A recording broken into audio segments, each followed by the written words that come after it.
Olá, pessoal. Meu nome é Mirela Carla. Está no ar mais um Outspod, podcast mais atípico deste Brasil. Minha gente, uma salva de palmas. Sente bem.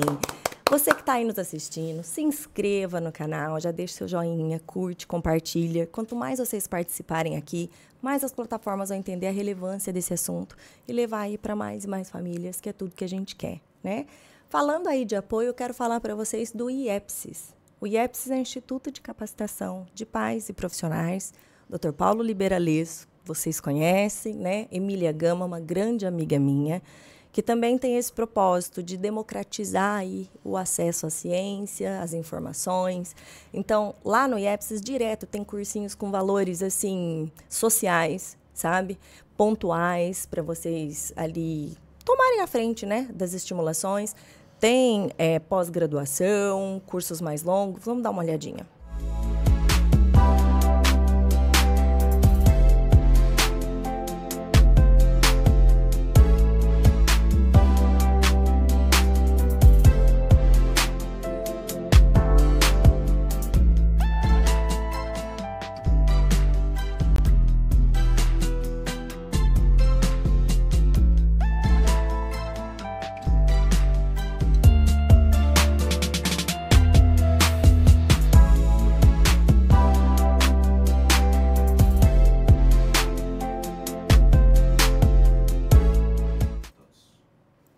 É isso, pessoal. Não deixem de conferir, então, na plataforma do IEPSIS, todos os cursos que tem à disposição de vocês, tá bom? E vamos ao bate-papo de hoje. Esse tema ferveu nas minhas redes sociais hoje, sabe? E assim, pro lado bom, pro lado ruim também. Descobri que eu tinha bastante haters. Eu vou dizer que assim, ó, desde da época que eu não mexia com o pessoal da seita, da dieta do autismo, porque parece uma seita o pessoal da dieta, né? Aí eu mexi nesse tema de escola especializada. Meu Deus do céu, saiu de tudo do armário, sabe? E aí, por isso que é importante a gente conversar, mas uma conversa séria, pessoal. Eu faço muitas brincadeiras aqui para aliviar um pouquinho, porque os temas são difíceis, são pesados. Nossa jornada aí com autismo é uma jornada difícil, né? Mas tem coisa que a gente tem que falar sério. Eu, particularmente, tô de saco cheio de conversinha fiada, tá? De propostas para o autismo, que só floreio, só cor-de-rosa, e que efetivamente não muda uma vírgula na vida do meu filho, nem uma vírgula na vida de todas as mães e famílias que eu acompanho. Então, para isso, é importante a gente ter conversas difíceis. Sim, essa conversa aí que você está evitando, esse tema aí que te assusta. Não, a gente precisa falar. Mas aí falar com quem entende, né, para a gente não ficar com conversinhas atravessadas, com noticinhas falsas, né, com mitos. Então, para esclarecer para a gente sobre hoje, sobre escola especializada, como que funciona isso? Será que ela segrega mesmo ou não? Ela é aí um instrumento da inclusão para a gente. Para entender, recebam com muito carinho ele, que é pai de gêmeos autistas, e por isso toda a vida dele se moldou até onde ele chegou hoje. É professor e coordenador também de escola especializada no município dele, professor Alexandre Mello. Uma salva de palmas! Seja muito bem-vindo, Alexandre. Muito obrigado pelo convite, eu fico muito contente de estar aqui e de poder falar sobre esse tema que é difícil, né? E que é polêmico, mas por isso que é importante que a gente, com franqueza, fale sobre as características, sobre como funciona, sobre quais são os critérios, como devem ser os critérios e o que a gente busca com esse serviço para o melhora da qualidade de vida de todas as pessoas, sejam as pessoas com deficiências ou seus familiares. Isso. Bom, acho que um denominador comum para todo mundo é que ninguém está satisfeito com a situação que está hoje da educação no Brasil. E é uma piada a gente falar de educação inclusiva, né? Porque ela é tudo menos isso, né? Então, partindo desse pressuposto, dá para entender, pessoal, que esse modelo que socaram na gente, porque assim, não foi escolhido exatamente, tá? Por todos, pelo menos, por alguns, né? Mas que foi imposto. Esse modelo, ele não abarca todas as nossas existências, né? E todos esses corpinhos, todas essas condições, e que tem o mesmo direito à educação que o outro coleguinha né, que não tem nenhuma condição, que não tem nenhuma deficiência, o mesmo direito à escola. Agora, não da forma que está, né, Alexandre? Então, eu acho que a gente primeiro deve entender que educação inclusiva deve ser entendida como um sistema, não como um espaço. Né? Perfeito. Esse sistema que é composto por vários serviços. Então, tem o serviço de atendimento educacional especializado no contraturno, tem o serviço da sala regular, das adaptações, os mediadores, né? E tem o serviço também das salas especializadas e das escolas especializadas, que deve ser levado em consideração. Mas sempre pensando que a prioridade da gente sempre é a inclusão. Né? É sempre inclusão. E esse deve ser o nosso norte. Em todos os serviços, a prioridade é trabalhar para que o aluno progrida e vá progredindo, alcançando critérios, rompendo barreiras, estabelecendo novas habilidades para que ele possa se favorecer no contexto menos restritivo possível. Isso. Essa é a ideia. Quando a gente pensa nesse sistema inclusivo mesmo, é que a gente vai precisar de vários espaços, vários aparatos para conseguir abarcar toda essa complexidade que é a inclusão, né? Exatamente. A grande maioria dos alunos vai se favorecer no contexto inclusivo. Né? Se a gente fizer adaptações, alguns com adaptações mais leves, outras adaptações mais complexas, outras adaptações de grau de apoio, tendo um mediador, tendo alguém ali, adaptações com relação ao uso do serviço do atendimento educacional especializado. Né? Tudo isso vai atender, 95% dos alunos com deficiência. Né? Mas os outros 5% que, por características próprias, né, das condições da sua existência, então não estou falando de característica de qualidade do serviço. Tá? Então, a gente sabe que tem uma dificuldade na qualidade de serviço nas escolas regulares, né? Mas o que eu estou falando é esse público que, mesmo que se eu colocar o melhor professor do Brasil, se eu colocar na melhor escola, com o melhor mediador, ele, por suas características próprias, ele não vai se favorecer naquele contexto. Ou vai se favorecer muito melhor se for num contexto mais estruturado, que é de uma sala especializada ou numa escola especializada. Então, as condições da própria existência dele que limitam o acesso dele naquele contexto, as habilidades que ele precisa aprender. Sim. Né? Então, e quanto mais velho ele fica, mais distante esse gap vai aumentando, mais Sim. distante ele fica dos demais, dos pares. Sim. Né? E é uma forçação de barra, nesses casos, sabe? Forçar uma inclusão ali, nesses casos muito específicos, que normalmente acontece, principalmente nos municípios onde não tem o serviço de escolas especializadas, não tem o serviço de salas especializadas. Ao contrário do objetivo, que era o quê? De colocar todo mundo na mesma escola e assim quebrar estigmas, a gente aprender a lidar com a diversidade, aumenta os estigmas. Muito. Né? Aumenta os estigmas, porque aquele aluno cada crise que ele tem comportamental dentro da escola, os alunos vão se afastando mais dele. Claro. Ele vai se tornando, a imagem dele vai sendo estigmatizada ali, até perante seus colegas e perante os professores. Né? E os professores acabam sendo um desserviço até para a inclusão. Por quê? Porque o professor passa a desacreditar muitas vezes na inclusão, Sim. e sendo que 95% dos alunos que ele tiver ao longo da carreira dele, ele vai conseguir fazer.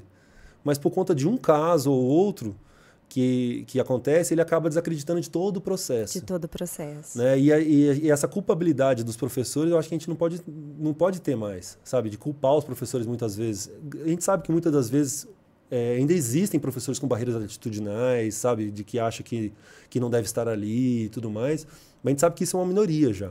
Essas barreiras atitudinais já foram, grande maioria, superadas. O que a gente precisa agora é trabalhar, até com formação dos professores na escola regular, é trabalhar a parte conceitual, né, e procedimental. Aprender os procedimentos adequados, que tenham base científica para aquele público, né, que nem sempre são os que o senso comum diz. Sim. E esse é cultural aqui no Brasil, muitas vezes. Né? A gente tem limitações até para avaliar alunos com deficiência.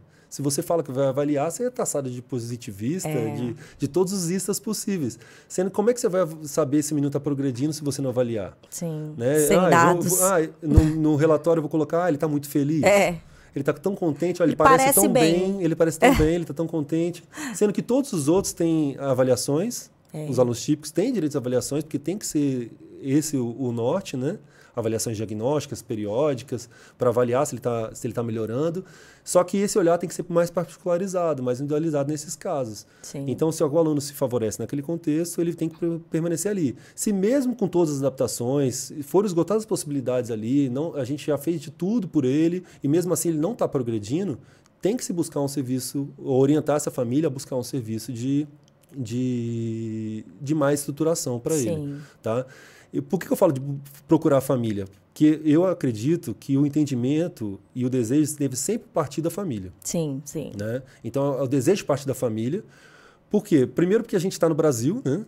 É triste falar isso, mas o Estado não é confiável. Não, e nós não temos essa maturidade jamais desse cultural, sistema inclusivo. Então a gente sabe, por exemplo, a escola especializada é uma escola muito mais cara. Sim. Então a gente pode ter, o medo é válido das pessoas acharem que, tendo mais escolas especializadas, vão colocar todo mundo lá. É muito válido, porque a gente está no Brasil. A gente sabe que se colocar todo mundo... vai resolver o problema da escola. Né? Esse negócio. E a gente não está aqui para resolver o problema da escola, está aqui para resolver o problema da criança. Perfeito. A dificuldade dela, das famílias dela. Perfeito. Tá? Então, eu acho que esse é um medo válido. E só que a gente evoluiu na educação, tanto no contexto de escola regular, inclusive, mas também no contexto da escola especializada.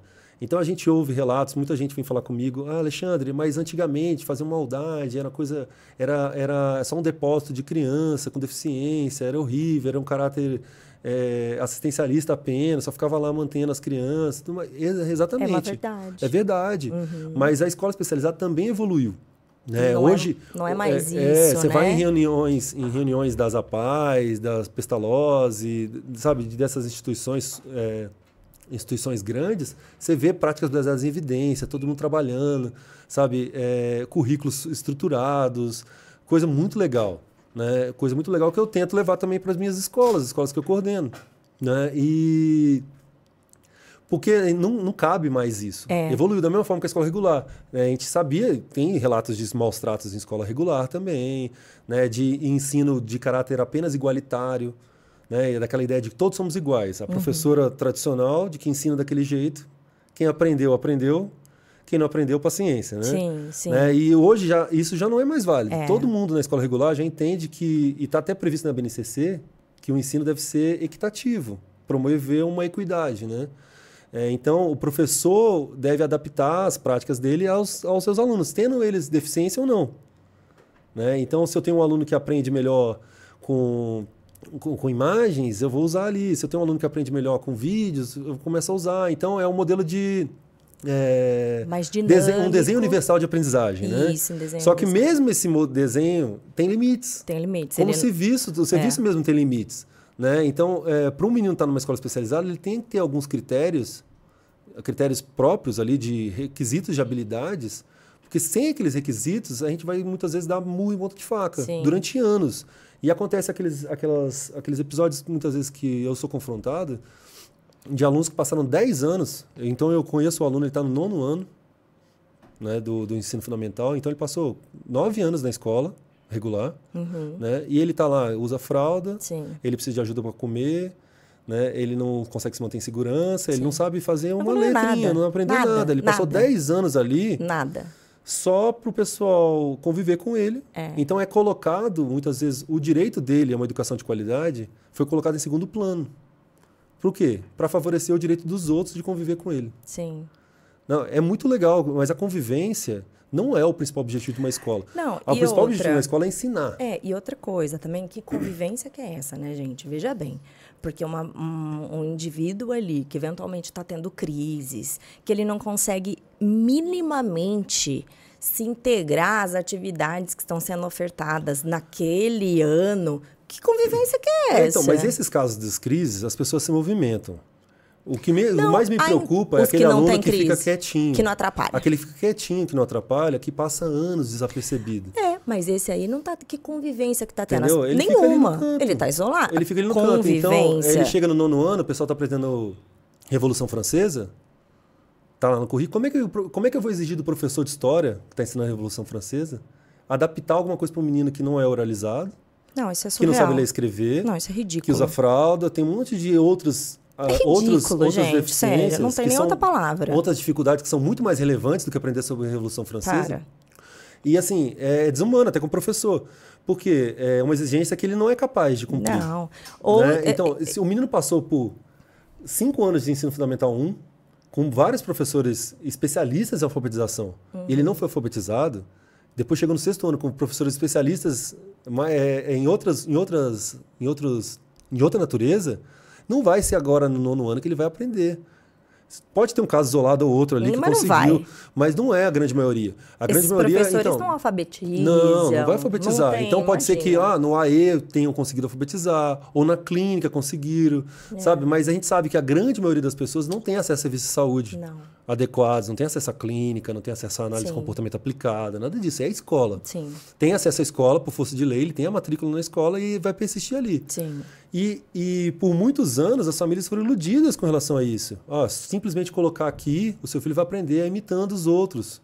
Ele vai ter pares mais habilidosos, ele vai aprender. Isso tem uma certa base científica, mas não é para todos. Porque tem para que os ter típicos, no caso, por exemplo. Até para crianças com autismo, mas ela tem que ter alguns requisitos. Por exemplo, aprender por observação. Mas geralmente os autistas, as principais prejuízos que se tem ali, você não tem uma performance visual mesmo, rastreio visual, você já nem olha, você não observa, você não imita, se você não imita, você também não aprende, você não encadeia vários processos, quer dizer, são tantas etapas de aprendizagem que não acontecem, não adianta,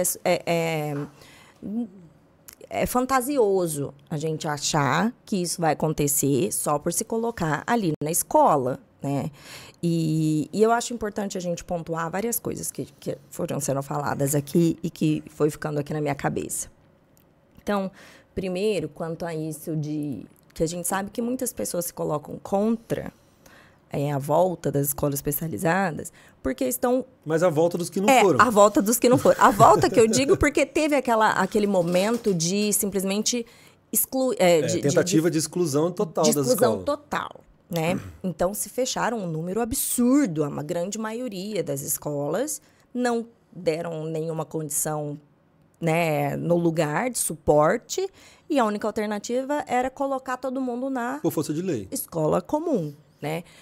Para mim, isso que é desovar, no caso, né? Então, se diziam que desovava de um lado e desovaram do outro. Só mudaram o espaço da desova, porque para mim é assim que eu vejo.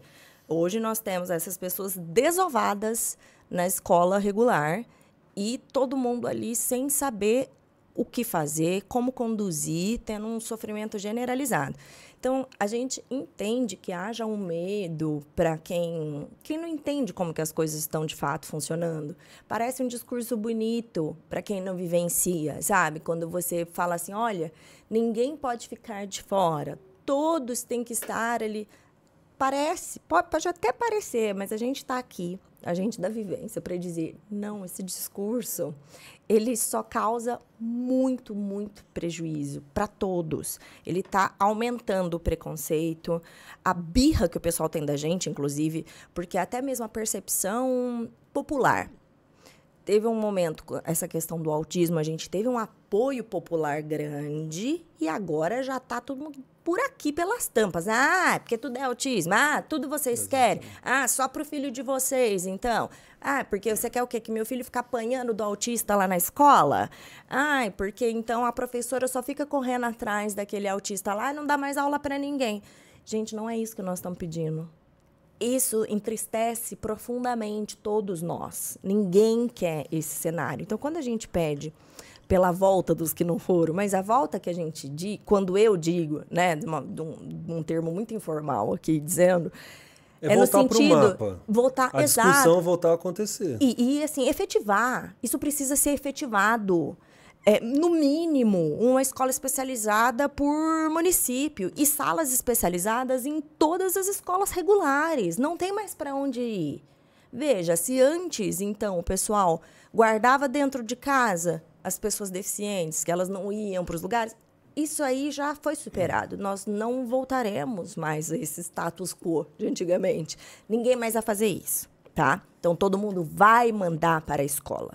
A gente vai mandar para os lugares. E tá certo, né? A questão é, nós, enquanto sociedade, a gente vai precisar pensar em todas essas estruturas para um acolhimento adequado. E não só aqui, ó, de gogó, porque disso aqui a gente tá de saco cheio, não aguento mais conversinha fiada para cima de mim, entendeu? Ninguém aguenta mais.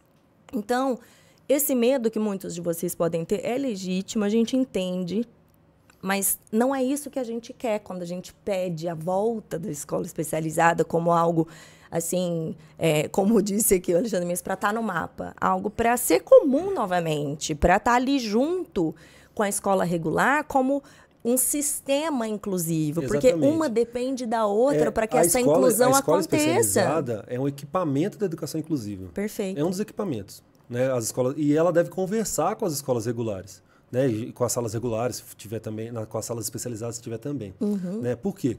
E isso não é mais discutido nos países sérios. Ninguém discute sobre isso. Todos os países têm escolas especializadas. Aí você vai falar que o pessoal sempre fala, porque o que falta para a inclusão funcionar é investimento. Pô, países como a Finlândia, como os Estados Unidos, Canadá, que não falta dinheiro. Né? Não falta dinheiro. Eles têm escolas especializadas. Aí você fala, até a Finlândia, que é a inclusão modelo. Né? O sistema mais humanizado, mais inclusivo. Mesmo assim, eles não descartam as escolas especializadas. Isso. Né? E essas escolas sempre conversam com as escolas regulares. Não é um sistema à parte. Por quê? Porque a gente deve sempre trabalhar no modelo de resposta e intervenção. E é o que os países sérios fazem. O que é isso? É do menos restritivo para o mais restritivo. Né? Então, pensando assim nas ajudas, nas adaptações, e pensando que elas devem ser ajudas boas, são sempre só as ajudas necessárias. Né? Então, e não há mais. Né? Até uma frase de Montessori, né? Ajuda boa é só ajuda necessária. Mais se eu ajudo demais, eu atrapalho o desenvolvimento. Exato. Então, quando você tem uma criança, vamos fazer um exercício de imaginação aqui. A gente tem uma criança lá e ela está com dificuldade. O que é a primeira ajuda que o professor dá? Senta aqui pertinho de mim, fica aqui pertinho da tia. O que é isso? Uma atenção, uma atenção maior. Né? Isso não foi suficiente. Não foi suficiente, então eu vou adaptar. Adaptar como? Vou trazer um conteúdo de maneira diferente para ele. Não está sendo suficiente, então tá vendo? Vai ficando as adaptações cada vez mais complexas. Não está sendo suficiente, então eu vou adaptar o quê? O grau de apoio. Então eu vou trazer uma mediadora, né? Um assistente de sala, não sei, cada município tem o seu nome, né? Um mediador ali. Né? E vai dar uma adaptação de grau de apoio. O quê? Sendo ledor, sendo escriba, né? Dando as ajudas necessárias que aquele aluno específico necessita. Mesmo assim, ele não está conseguindo acompanhar. Então, eu faço o quê? Adaptações curriculares. Né? Adaptações... antes das adaptações curriculares, adaptações de apresentação do conteúdo, validações quanto à forma dele demonstrar conhecimento. Sabe? Tem várias adaptações que podem ser feitas antes de adaptar o currículo.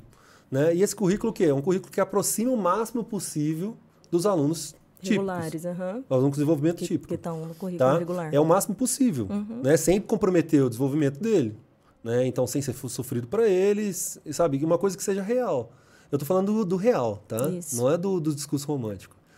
Então, aí é oferecido para ele um atendimento educacional especializado, o AE, no contraturno, maravilhoso. Vai lá para ajudar ele também a pontuar alguns requisitos que ele não tem ali. Então, a professora relatou que ele está com dificuldade de se manter concentrado, de se manter sentado, sabe? Porque o autismo não vem sozinho, né? Vem com as comorbidades todas. Então, ela vai trabalhar em cima disso tudo, até também desmistificar isso, de que a AE não é aula de reforço, a AE é para trabalhar em conjunto com a sala regular. Mas é que hoje a AE também é terra de ninguém, não é? Na prática. Eu não vejo dessa maneira. Eu tenho profissionais de AE que eu conheço muito bons. Não, profissionais incríveis. Só que eu vejo muitos profissionais que, às vezes, mesmo a própria instituição eu acho não que permite... Tem que existir uma comunicação. Não pode ser um serviço isolado também. Porque o sistema tem que ser inclusivo. Exato. Então, aí que tá. Se a professora do AE não conhece o menino, não tem, pelo menos, comunicação com a professora de sala de aula, não vai funcionar direito. Não vai, sim. Né? Tem que ter uma comunicação. Porque a sala de aula regular é a vida real. Sim. Né? A vida real. Às vezes a professora do AE, esse menino é ótimo aqui comigo, ele faz tudo, mas porque ele tem requisitos, ele tem barreiras de aprendizagem que o contexto inclusivo impõe para ele. É que o AE, ele funcionaria porque ele realmente foi desenhado, Que é exatamente isso. A criança, o indivíduo que está ali no tempo, ele participa da sala regular, Tem algumas dificuldades. tem algumas dificuldades, e aí ele vai no contraturno só para aquele apoio pontual. Mas então, na prática, como nós não temos salas especializadas, nem escolas especializadas, o que está acontecendo? Muitos AEs por aí acabam também ficando como desova de um monte de alunos. Ele acaba atendendo noturno. No turno, fora do turno. E só que mesmo quando é fora do turno, Alexandre, eu falo assim, às vezes aquela família, ela não tem como sair no meio da tarde ou no meio da manhã para levar Sim, a criança para ir no né? AEE. Às vezes é 1 hora na semana, às vezes 2 horas na semana. Não é isso que precisa, porque aquela criança ela precisa estar na escola no período no turno comum, se ela faz, né, só Não, exatamente. né, o assim, período da manhã ou da tarde. É isso que eu tô falando. Os serviços todos têm suas limitações. O AE vai servir para muita gente. Mas para alguns, mesmo com o serviço do AE, mesmo com as adaptações, mesmo com tudo isso que eu estou falando, o grau de apoio, mediação, currículo adaptado e tudo mais, ele não vai se favorecer daquele contexto. Não vai. Ele se não for vai conseguir uma situação progredir. mais grave, e se a não gente vai persistir por anos, a gente acaba jogando fora muitas gerações. Sim. Né? Como essa geração que passou, tem muitos alunos que passaram a escola toda, anos, uma década na escola, sendo que a mãe tendo que buscar todo dia mais cedo. Exato. Essa Entendeu? é a realidade, é Todo isso. Dia que... Vem a adaptação aqui, de teve tempo, uma crise, a adaptação vem de buscar. tempo, o horário adaptado é uma adaptação, mas ela deve ter sempre um olhar para progredir. Né? Se passam-se anos e não consegue progredir no horário adaptado, alguma coisa está errada. Sim. Né? E tem que progredir nisso. Né? Então, a escola especializada entra aí. A sala especializada e a escola especializada especificamente, do que eu vou falar aqui. Entra aqui. Foram esgotadas essas possibilidades de um ambiente menos restritivo. Né? E ele não progride ali. Foi feita adaptação, foi feito currículo adaptado, tudo mais, e ele não progride. Então, diante do desejo da família, a família pode buscar um serviço de uma escola especializada. Uhum. E isso não tem nada contra a lei. As escolas especializadas estão dentro da lei. Elas existem, nunca deixaram de existir na lei. O que existe foi um discurso que começou a se perpetuar e virou verdade. Mas não tem nenhum documento que fala que a escola especializada não pode existir. Né? Por exemplo, na Constituição mesmo fala que a escola deve ser oferecida preferencialmente, né, no ensino regular. Preferencialmente, não obrigatoriamente. Isso. Né? A LDB considera as escolas especializadas como serviço, também substitutivo, né? Que fala em caráter complementar, mas também substitutivo. Uhum. Então, determina ali. A Lei Berenice Piana, né? A Lei de Inclusão, também fala sobre isso, e nenhuma delas fala para não ter escola especializada. Sim. Tá? Então, as escolas estão dentro da lei. O que acontece é que quando você... a gente fica muitas vezes refém de poder público local. Né? Então, foi criada uma barreira política, na verdade. Uma barreira política ideológica. Então, ninguém foi. quer falar abertamente que é a favor. Isso. Mas quem trabalha com isso sabe que é importante. Isso. E quem tem um mínimo de honestidade intelectual sabe que é importante. Exato. Né? Então, quem trabalha com isso... As pessoas que discordam ou estão sendo desonestas ou foram iludidas. Não, e é normal, porque muitos de nós, quando tivemos diagnóstico, também fomos iludidos por esse discurso. Sim, sim. Né? De que, vou colocar na escola ali, vai tudo acontecer, vai estar tudo certo. Né? A gente acha que a escola tem uma varinha de condão e vai dar certo. Né? Mas não é bem assim. Né? E depositar essa responsabilidade plena no professor é meio que desumano, que ele tem limitações também ali. Ele tem os 30 alunos dele, ele tem os 25 alunos dele, o que seja. Aí o pessoal fala, mas se eu diminuir, mas não vai conseguir diminuir o suficiente como a escola especializada é. Não vai. Né? E aí, até aquilo que você, né, pontuou, duas questões. Primeiro, gente, vai ter pessoas que a situação dela, a condição de saúde dela, ela é tão grave que não importa que você pode ter o professor mais condecorado do universo. Não vai, gente, não vai. É uma limitação que ela tem da própria condição fisiológica. Isso precisa ser respeitado. Porque, gente, é um absurdo você pegar uma pessoa com uma deficiência gravíssima, colocar ela ali para ficar ouvindo não sei quanto tempo de renascimento, de neocolonialismo, de fórmula de Bhaskara. Eu não sei fórmula de Bhaskara até hoje, tá? E eu frequentei o ensino regular, entendeu? Então, é ilógico isso, é fantasioso e muito prejudicial, porque pensa aquele indivíduo... Foi perdido anos de vida dele. E ele coleciona falhas o dia inteiro, Alexandre. É o dia inteiro de coisas que ele não dá conta. O dia inteiro de insucessos, de né? De insucesso. Que, ele, que é uma das práticas que a gente tem de evidência de trabalhar com esse público sempre com ensino sem erros. Isso.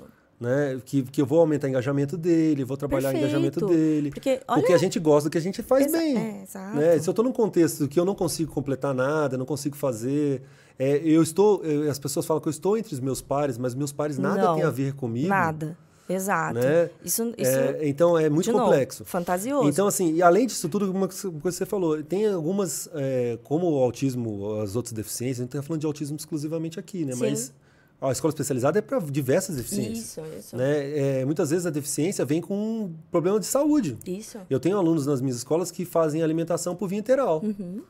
Vou pedir para o professor lá colocar sonda no menino? Não tem lógica, gente. Né? Ou ele não vai frequentar, ou eu vou obrigar a mãe a ir todo dia lá na escola para ir dar a merenda para ele. Uhum.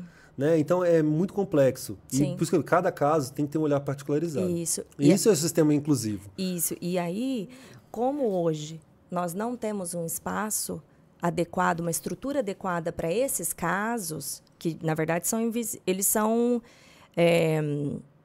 a nossa sociedade é como se estivesse se negando a reconhecer que eles existem.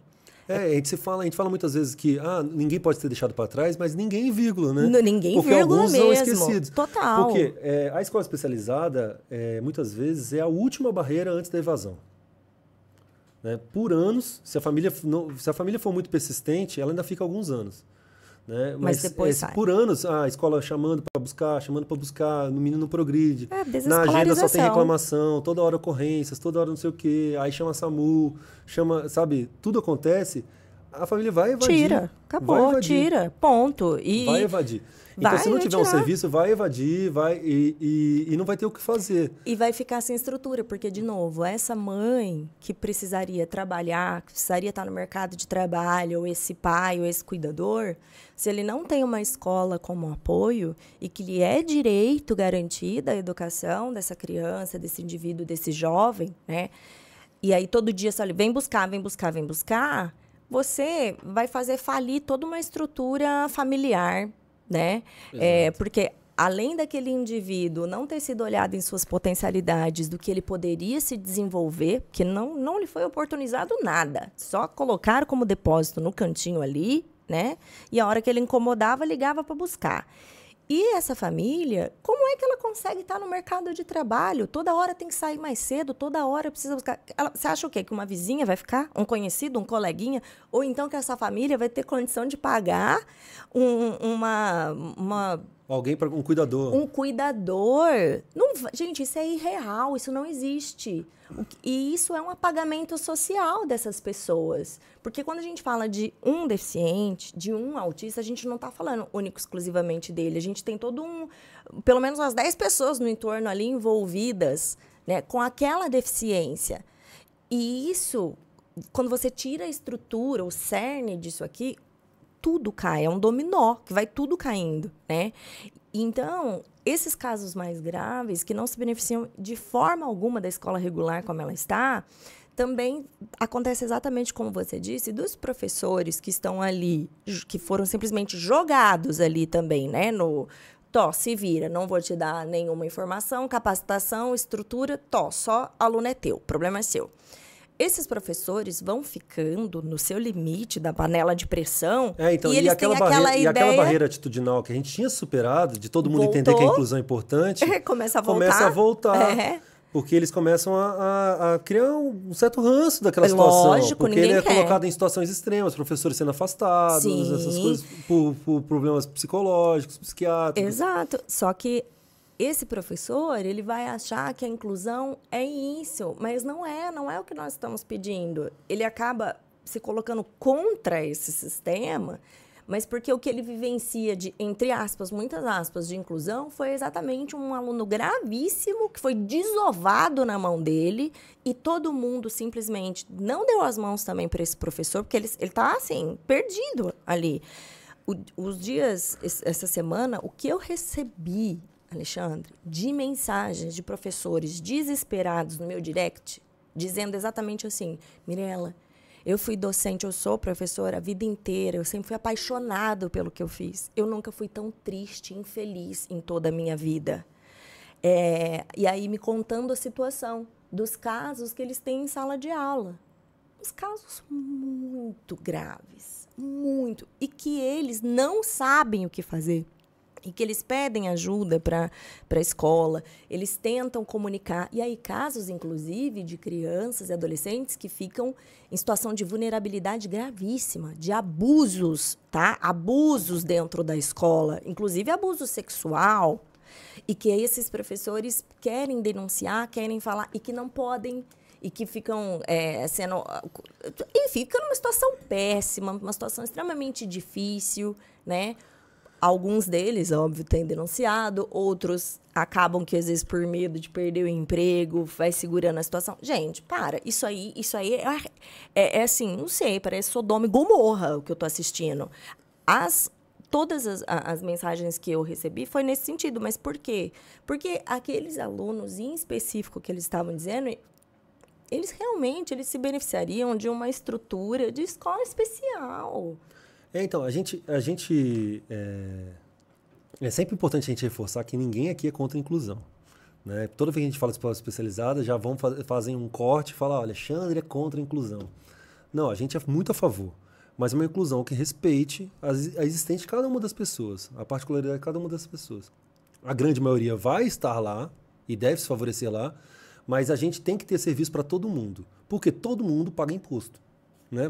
Pensando nisso primeiro. As famílias também têm direito à educação, né, dos seus filhos. Uma educação que respeite a existência deles ali. Então, se meu filho tem uma deficiência intelectual profunda, se ele tem autismo nível 3 de suporte, ele precisa de alguma coisa que é muito mais relevante para ele, aprender algumas coisas que são muito mais relevantes, pensando que a inclusão não é só a inclusão escolar. A gente tem que pensar na inclusão ao longo de toda uma vida. Isso. Pensa assim, a vida escolar é 14 anos. Se você pensar ali da educação infantil ao final do ensino médio. Só que a expectativa do brasileiro é 75. Né? E aí? E o restante? E mais quase 60 anos ali? Né? O que vai ser feito depois? Então ele não pode passar por 14 anos dentro de uma escola e depois, quando ele completou 17 ali, ele sair sem aprender nada. Nada que seja relevante. É assim, por exemplo, para professor de salário regular, todo mundo acha que a sua disciplina é muito relevante. É mesmo. Né? Mas vamos pensar assim, eu tenho um aluno, quem descobriu o Brasil? Eu vou ensinar para o menino, quem descobriu o Brasil? É muito importante saber. Né? Mas se parar para pensar, para uma pessoa com deficiência intelectual, autismo nível 3 de suporte ali, é um conceito vazio. Totalmente, né? Totalmente vazio. O que isso é aplicável na vida real dele? Nada. Você tem um menino lá que está usando fralda, né? Ou toda hora tem escapes, né? Faz xixi, faz cocô na roupa, né? Tira a roupa, se autoagride, agride os outros, destrói patrimônio e tudo mais. Não consegue comer sozinho. Tem um monte de dificuldades que são mais relevantes para a vida do que quem descobriu o Brasil. Saber isso. Né? Então, eu sempre falo isso, que essa é uma das dúvidas das famílias que vão nas minhas escolas para tentar uma vaga, que tem um processo de triagem. Depois a gente vai explicar mais para frente. É o quê? O que vai ser ensinado? Eu falo assim para ela assim, ó, pensa assim, eu conheço um monte de gente, você também deve conhecer, Mirella, que, lógico, sendo levado em consideração as limitações, que, por exemplo, uma pessoa que não sabe ler e escrever, mas que tem sua dignidade, tem o mínimo de qualidade de vida. Sim, sem dúvida. Sabe, consegue trabalhar com alguma coisa ali, alguma coisa básica, mas que consiga trazer o seu sustento. Mas você não consegue pensar em ninguém que tenha o mínimo de qualidade de vida, por exemplo, que usa fralda, sim, ou que não sabe comer sozinho, sim, sabe? Então, tem algumas coisas que são muito mais relevantes do que aquilo que um professor, uma escola regular, julga como importante, sabe? Pensando em cada uma das pessoas. Né? Então, pensar nisso para a gente alinhar o currículo. Isso. Né? Então, a escola especializada tem algumas peculiaridades e diferenças muito grandes com relação... Tem semelhanças, mas tem diferenças muito grandes com relação à escola regular, né? A escola comum. Tá? Então, a primeira delas, a escola especializada, as salas são reduzidas. Né? Perfeito. Salas reduzidas. Qual a chance então, de não você vai, ter não vai ter 40 alunos 30. numa sala? Então, a sala 30. especializada tem 6, tem 8, né? Em alguns casos tem 4, dependendo do grau de apoio que aqueles alunos precisam e das deficiências que eles têm. Né? Então, isso já o quê? Já dificulta. Por quê? É uma escola muito mais cara. Sim, carece serviço, né? Né? Os professores todos são especializados. Então, não é um professor polivalente. Né? É um professor especialista em educação especial ali. Então, o salário é maior. Sim. Né? Tem que, se por acaso na escola especializada que existir serviço de saúde, né? Porque em alguns casos é só um vínculo bem próximo do serviço de saúde, mas não tem dentro ali. Né? Tem que pagar esse pessoal também, um fono, um físio, isso tudo não tem, um enfermeiro, isso tudo não tem na escola regular. Então é mais caro ainda. A gente está vendo tudo aqui que faz parecer e justifica até o poder público de não querer muitas vezes ter escolas especializadas. Né? Por conta de dinheiro mesmo, para pensar. Então aquele aluno, que é aquela família que é só um conjunto de votos, né, é muito mais caro do que você atender 40, 50. Sim. Né, com o mesmo professor. Né, com 2 professores ali. Então, a escola especializada, a primeira característica dela é a sala reduzida. Todo mundo tem, todos os professores são especialistas. Né? Existe uma proximidade ou um serviço mesmo dentro da escola de serviço de saúde, tá? Mesmo que o caráter seja educacional. Né? É outra barreira que tem no Brasil. Isso, porque fica aquela coisa de a Secretaria de Saúde não conversa... o dinheiro da Secretaria de Saúde não pode ir para a educação, o dinheiro da Secretaria de Educação não pode ir na saúde, umas coisas não podem se confundir. Como se tivesse uma rixa entre os 2 serviços, que não deve existir. Né? É serviço público, não tem concorrente. Entendeu? Não deve existir. Então, ali é um serviço estreito, então, com as clínicas particulares, ou com os CAPs, né, com as APAES, ou outras instituições ali, né, que vão ajudar a gente a estruturar e melhorar o desenvolvimento daquele aluno, tá? Ou ali dentro da escola mesmo. Tá? Então, um serviço próximo do serviço de saúde. Um serviço que é próximo às famílias. Porque eu tenho menos alunos, eu tenho menos pais para atender. Então, eu consigo conhecer cada uma das famílias. Por que é importante isso? Que a abordagem da escola especializada, a gente chama de uma abordagem ecológica. Por quê? Eu não estou ali para resolver o problema dele dentro da escola. Eu estou ali pensando nele ao longo de toda a sua vida. Né? Como ele se comporta em todos os ambientes que ele vive. Então, por isso que é ecológica. Todos os ambientes. Né? Então, no contexto domiciliar, no contexto de comunidade, né? No contexto da escola também, mas no contexto do mercado de trabalho. Como que eu vou fazer para ele se comportar bem em todos esses contextos? Né? Então, o currículo é pensado nisso. E pensado nas habilidades que são importantes para todos esses contextos. Porque a vida dele vai ser nisso aí. A escola acaba. Sim. O professor é provisório. O pai e a mãe é pro resto da vida. Né? O professor vai ficar 1 aninho ali com ele. 2 anos. Depois passa. Então, não adianta resolver o problema do professor, tem que resolver o problema do menino. Isso. Né? A gente tem que tentar resolver ali. Então, existem vários currículos de escolas especializadas. Né? Currículos que são mais funcionais. O currículo funcional natural, que é um currículo que surgiu na Universidade de Kansas, nos Estados Unidos, na década de 70. Judith LeBlanc. Né? Currículo Life Skills, currículo, que é o que normalmente utiliza nos Estados Unidos. Currículos funcional acadêmico, currículo funcional terapêutico das APAES. E aí tem vários currículos ali, né? Mas todos eles mais ou menos a mesma coisa que eu falei para vocês. Vão priorizar habilidades que são funcionais, né? Para aquele indivíduo.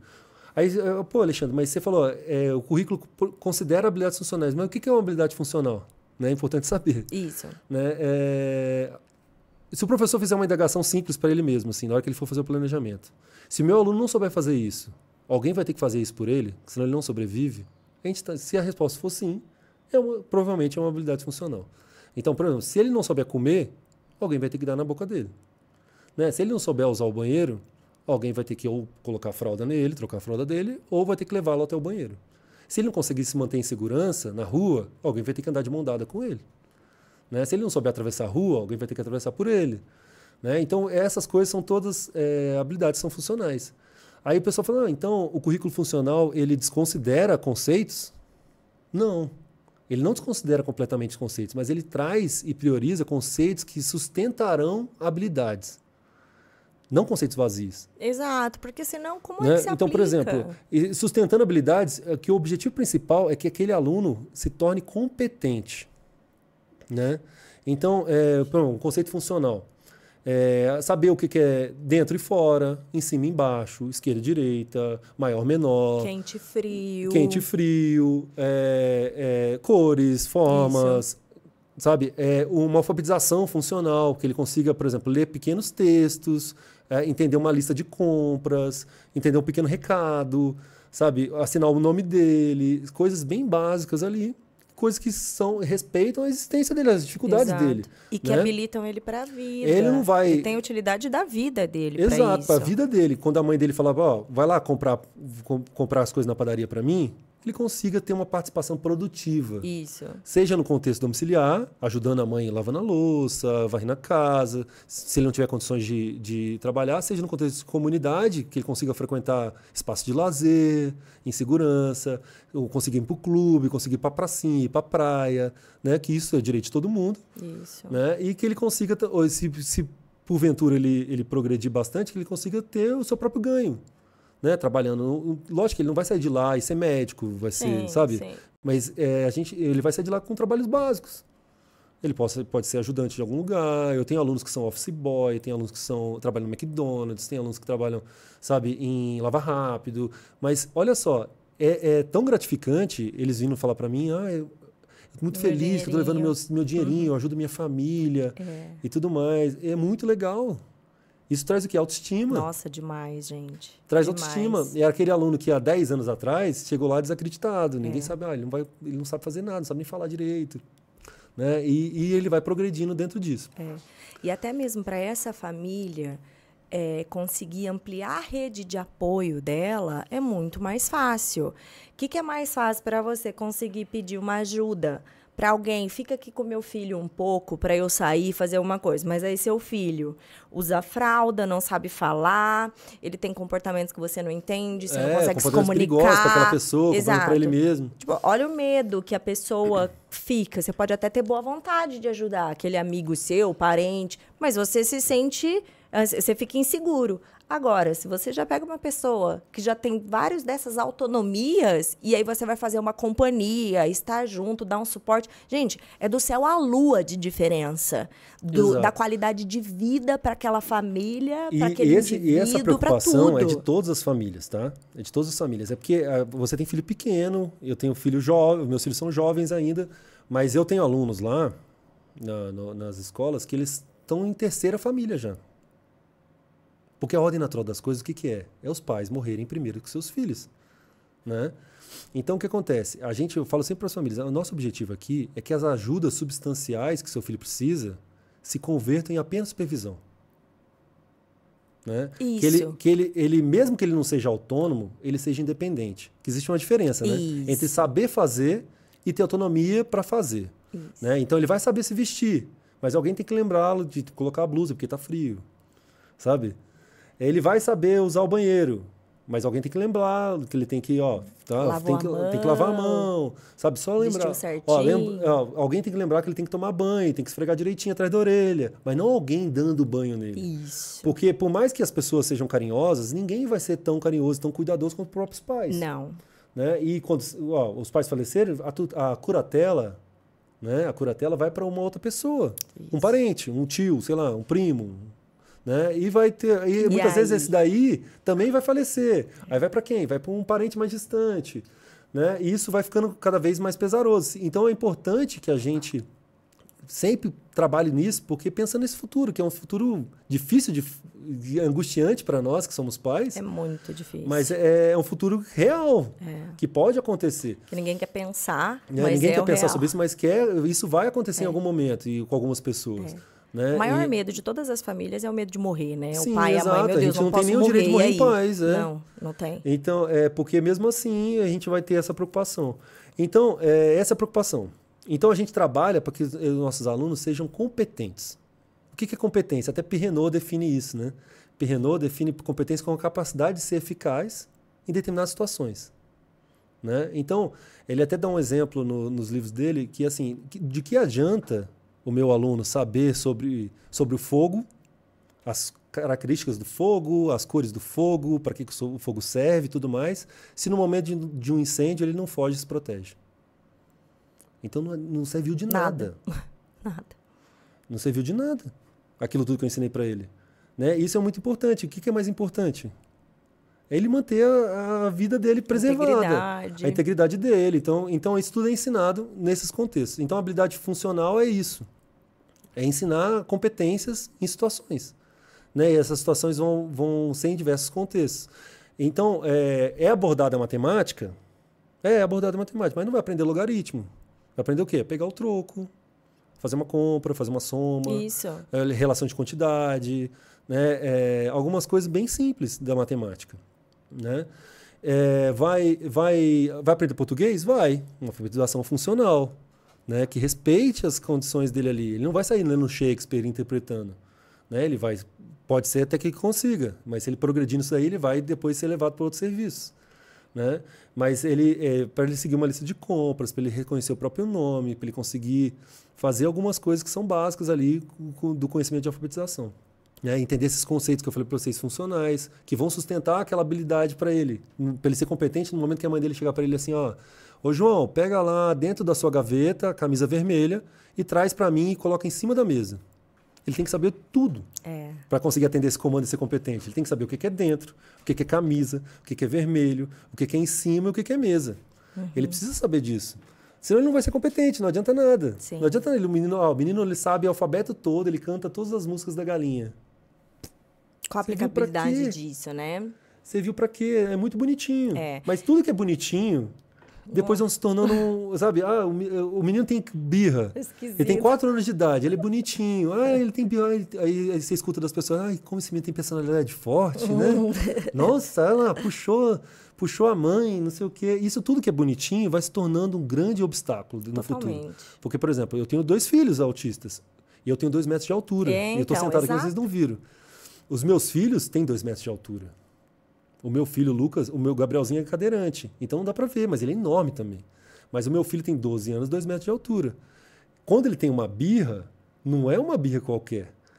Toda aquela comoção que as pessoas tinham quando ele era pequenininho, que gerava empatia... Não existe mais. Agora não tem mais. Não. E não dá como exigir. As pessoas ficam com medo. É óbvio. Sim. A pessoa fica com medo. A pessoa se afasta. Se você estiver no meio da rua, quem vai parar é só a polícia que vai parar. Uhum. Né? E não vai parar com todo carinho. Não. Nenhum. Então a gente tem que trabalhar sempre isso para que se tiver crises, que sejam mais esporádicas possível, né? E eu consiga antecipá-las. Então até nessa abordagem a gente parte de aproximar os pais para educá-los a isso. Então treinar os pais, grupo de pais dentro da escola, trazer os pais para dentro ali, porque a gente sabe que é 4 horinhas comigo, mas é 20 com ele. Isso. Né? Então eu sempre trago esse exemplo. Porque quando a gente vai ensinar qualquer uma dessas habilidades que eu falei de ser funcional, se não tiver parceria do pai, se não tiver família engajada, não vai funcionar. Não vai funcionar, porque é 4 horas só com a gente. Sim. Mesmo que seja escola especializada. Então traz a família para lá, explica como fazer. Eu trago o exemplo do desfraude, porque é um clássico, né? Não adianta nada a escola, vamos desfraudar, e ela não comunica a família, fica o dia inteiro defraudando em casa. Isso, sim. Né? Não comunicou a família, então tudo tem que ter sentimento da família, né? Todas as intervenções, para respeitá-la nas escolhas, né? Mas também para generalizar aquelas habilidades ali e conseguir aprender mais facilmente, porque os contextos todos são relevantes. Tá? Então é muito importante isso tudo, a gente esclarecer como funciona a escola especializada para isso. Na escola especializada também tem educação física, também tem, pode ter outro serviço, pode ter dança, arte, balé, isso tudo depende. Mas por que é importante a gente falar sobre ela? Porque não existe regulamentação. Uhum. Né? Por exemplo, na escola regular tem a BNCC, né? Que orienta os currículos e tudo mais. A escola especializada não tem as escolas. Então, cada escola é uma. Né? Então, como é que eu posso cobrar uma qualidade se eu não dou nenhum tipo de orientação, sabe? Então, as escolas ficam assim, reféns de profissionais bons. Né? O profissional é muito bom, ele vai lá e faz uma intervenção, aí com um dia ele saiu, aquela intervenção acaba. Né? Como acontece também na escola regular. Você tem um professor muito bom que faz e acontece. Só que aquilo não tá dentro do projeto político-pedagógico da escola. Né? Então, o projeto político-pedagógico da escola especializada tem tudo isso descrito. Então, independe do professor. O professor entrou lá, ele tem que usar a comunicação alternativa aumentativa. Né? Porque está no projeto da escola. Porque, por exemplo, nas minhas escolas, quase 90% dos alunos não falam nenhuma palavra. Né? E os que falam, é uma fala um pouco inteligível. Sim. Né? Então, é muito complicado. Então, se não usar, não vai funcionar. Não, imagina. Que é uma habilidade funcional, se comunicar. Isso. Se eu não conseguir me comunicar, a minha mãe vai ter que falar por mim. Isso. Né? Alguém vai ter que falar por mim. Então, é importante isso também. E até passar um recado para as pessoas, eu acho legal, que essa ideia de que se você tem uma associação de pais, seu município é muito pequeno, não tem escola especializada, não tem nem demanda para isso, às vezes não tem tanta criança com deficiência, não tem demanda para abrir uma escola inteira. Então, talvez abrir uma sala especializada seja o ideal. Seja suficiente. Tem que ver também a demanda. Né? Mas, assim, mas eu tenho grana, eu quero fazer acontecer. Não é legal, você pode fazer. Nada na lei impede você de abrir uma escola especializada. Só que como tudo no Brasil é difícil, inclusive abrir uma escola especializada é difícil. Né? Você tem que tem vários entraves ali que você tem que passar. Então, tem que ter um CNPJ ativo, né? Os alvarás de funcionamento, alvará de vigilância sanitária, que você vai oferecer merenda, né? Os registros em todos os conselhos, se você oferecer o serviço. Tem um fonoaudiólogo, tem que ter registro no conselho de fonoaudiologia. Fonoaudiologia, trava-língua. O fisioterapeuta. Então, você vai ter que ter, todos os conselhos que você oferecer, tem que ter registro. Né? O laudo do bombeiro, a VCB, né? O laudo do Corpo de Bombeiros, a acessibilidade garantida. Isso tudo vai ter que estar como qualquer escola, você tem que regir. Mas o principal, o seu projeto político-pedagógico da sua escola e o regimento da sua escola tem que ser aprovado pela Secretaria de Educação. Ou em alguns municípios, diretoria de ensino, né? Em municípios menores. Tem que ser aprovado. E nesse momento que eu tenho relatos, que existem relatos de barrarem por questões político-ideológicas.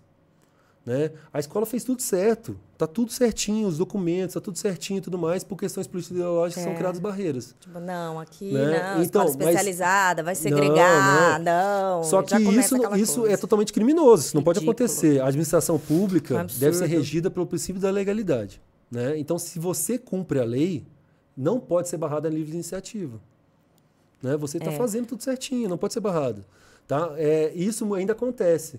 Né? E que bom que tem muitos municípios como o que eu trabalho. Você está na Baixada Santista. Na Baixada Santista. Que bom que tem muitos municípios como o que eu trabalho que tem vontade política da existência da escola especializada. Né? O prefeito da minha cidade apoia, ele é muito presente, ele apoia nas escolas especializadas, ele está ali sempre com a gente. Né? Ele sabe dessa importância. Mas talvez se não fosse por ele, e aí? Não, se não fosse por ele, não existiria. Só que aí, toda vez que quando muda o governo, fica aquela insegurança. Tem sempre aquela certeza. Todo ano será que vai acabar. Não vão mandar o dinheiro. E corre murmurinho.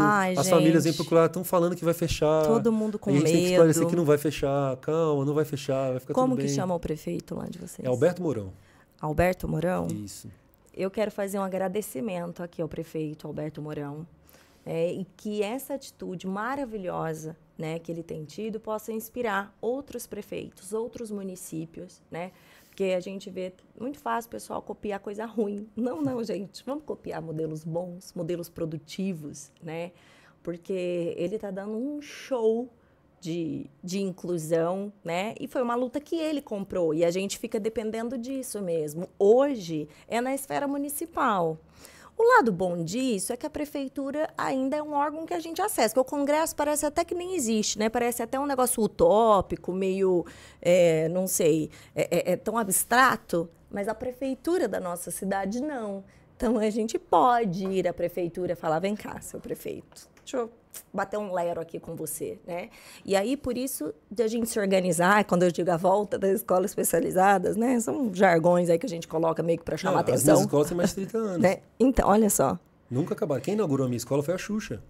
Olha só. Nos anos 90. Jura? Que legal. Foi lá, teve um evento enorme na escola, tem fotos pela escola toda daquele momento. Né? E assim, sempre existiram. E elas nunca deixarão de existir. Né? Porque existe demanda para isso. Nossa. Né? Por mais que não acontece em alguns municípios, acabam migrando. Então, acontece que lá vem gente de todo lugar do Brasil para tentar vaga nas minhas escolas. E acontece isso em outras escolas especializadas. isso. Eu converso com o pessoal de Brasília, eu é ia a mesma falar. coisa. Vem gente do Brasil inteiro para as escolas especializadas que tem em Brasília. Lá é distrital, né? Lá sobreviveram. Eu sei, bom, pelo menos eu conheço a do Distrito Federal lá. Eu conversei com um supervisor de uma das unidades, que é o professor Jean Tourinho. A unidade dele é a partir dos 15 anos de idade. Tem de idades menores, mas a dele é a partir dos 15 anos. Aí, acho que na época, quando eu conversei com ele, o aluno mais velho dele estava com 33 anos e estava sendo alfabetizado, estava sendo oportunizado. Então, naquele caso lá, por exemplo, eles faziam bastante atividades culturais, tinham bastante atividades tentando, assim, e um esforço de uma conversa com a cidade, com os comércios da cidade, para absorver, né, na parte de mercado de emprego mesmo, assim, para essas pessoas, onde, né, dariam para colocar um trabalho tão legal, as famílias tão felizes, e assim, fila de espera para a unidade dele. Porque, veja, dos 15 anos para frente ainda, se não existisse, por exemplo, aquela unidade lá, onde estariam essas pessoas? Porque elas não foram alfabetizadas, elas não tinham sido alfabetizadas até então. Não tinham tido uma escolarização, nem nada. Elas frequentaram escolas comuns, mas ficaram ali, jogadas de escanteio, que foi o que o Alexandre falou. Chega lá com 14 anos de idade, não sabe nada. É isso, não sabe nada. Porque ele não vai aprender nada mesmo, gente. Da forma como tá, para esses casos, não vai, né?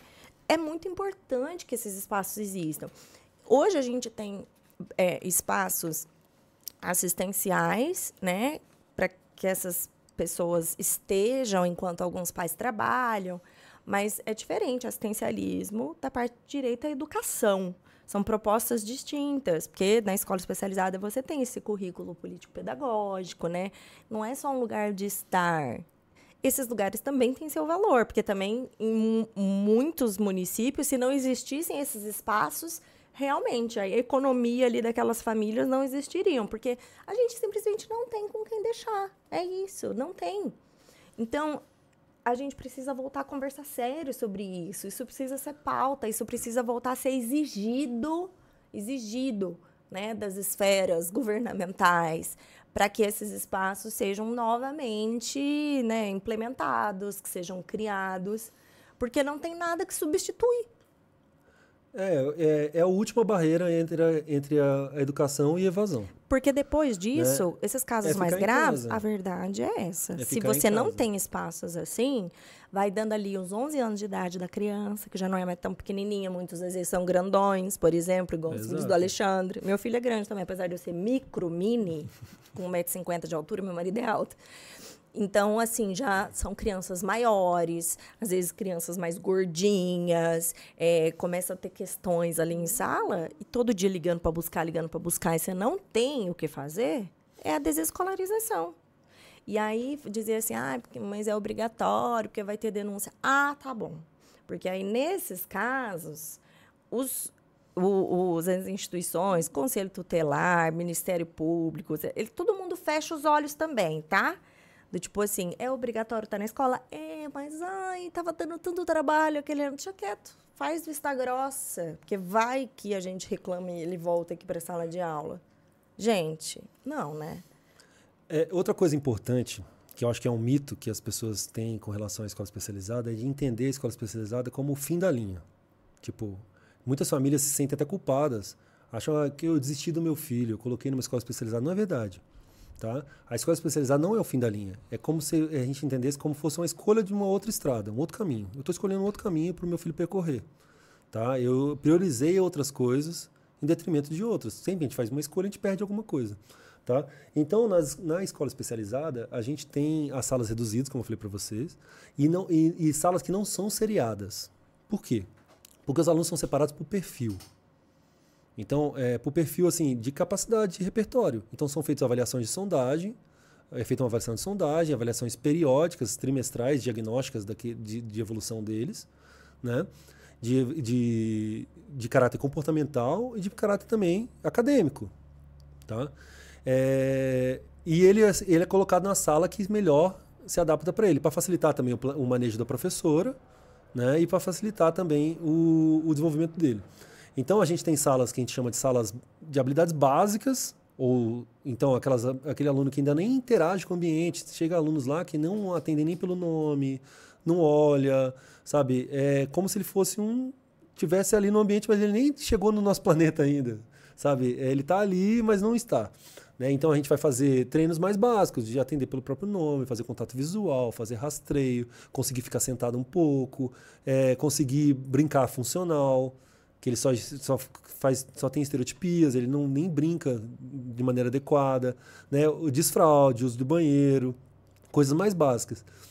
E tem também essas salas básicas para aqueles alunos que têm problemas de conduta graves, problemas sociais graves, de autolesão, de heterolesão, de destruição de patrimônio, e também tem as salas para eles. E é sempre priorizando sempre a segurança. Isso. Eu não posso colocar um aluno com essas características, de heterolesão, com alunos frágeis que não conseguem se defender. Sim. E isso até uma coisa assim. E não é o requisito para entrar na escola. O requisito para entrar na escola não é o comportamento. O requisito é comportamento inadequado. Até porque a escola especializada não é um reformatório. Isso. É a incapacidade dele de aprender naquele contexto. Isso, consequentemente, vai gerar comportamentos inadequados.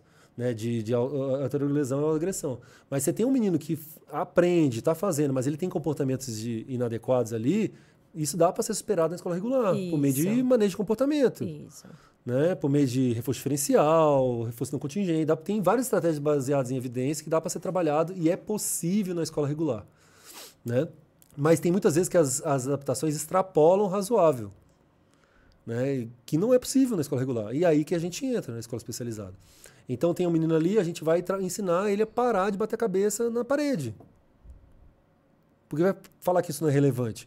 Nossa, gente, que isso, imagina. Entendeu? Vamos ensinar ele a parar de fazer isso. Então, como a gente vai fazer? Vai uma avaliação funcional daquilo lá. Isso tudo, o professor da escola regular não tem condições de fazer coisas muito graves ali. Não. Porque, assim, são coisas que eu não posso deixar acontecer nenhuma vez. Porque uma vez basta para ele correr risco de vida. Se ele bater de um determinado jeito, ele pode morrer, via óbito.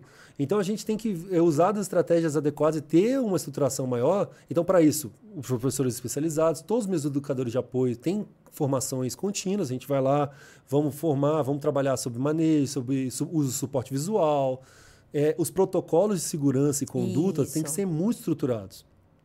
Quem é que vai ajudar determinada situação? Quem é que vai correr para ligar para emergência? Quem é que vai... Porque, como eu falei, tem situações de crises comportamentais, mas tem situações de saúde. Eu tenho muitos epiléticos. Eu tenho muitos alunos que têm problemas de saúde graves. E isso é muito importante a gente saber tudo o que fazer. E, por exemplo, eu preciso ter muitos educadores de apoio, porque eu tenho muitos alunos que têm paralisia cerebral. Então, eles têm que ser alimentados. E a alimentação tem que ter todo um cuidado.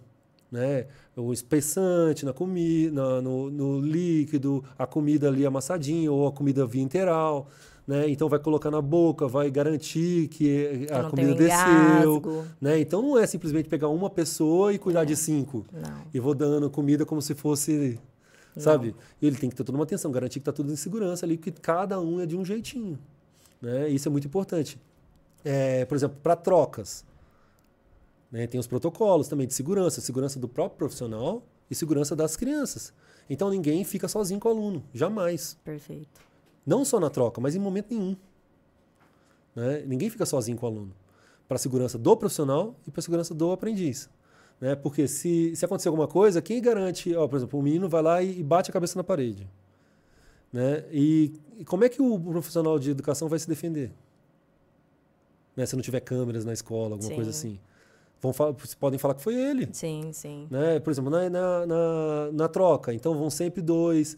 Um rapaz vai junto, no caso de for um homem muito pesado, que tem que ser trocado. A gente tem alunos muito obesos, enormes, 150 quilos. Como é que uma moça vai levantar sozinha e fazer a troca? E tem todos esses procedimentos, são todos treinados. Tudo tem que ser treinado e devidamente... Cada um saber o seu papel em determinadas situações.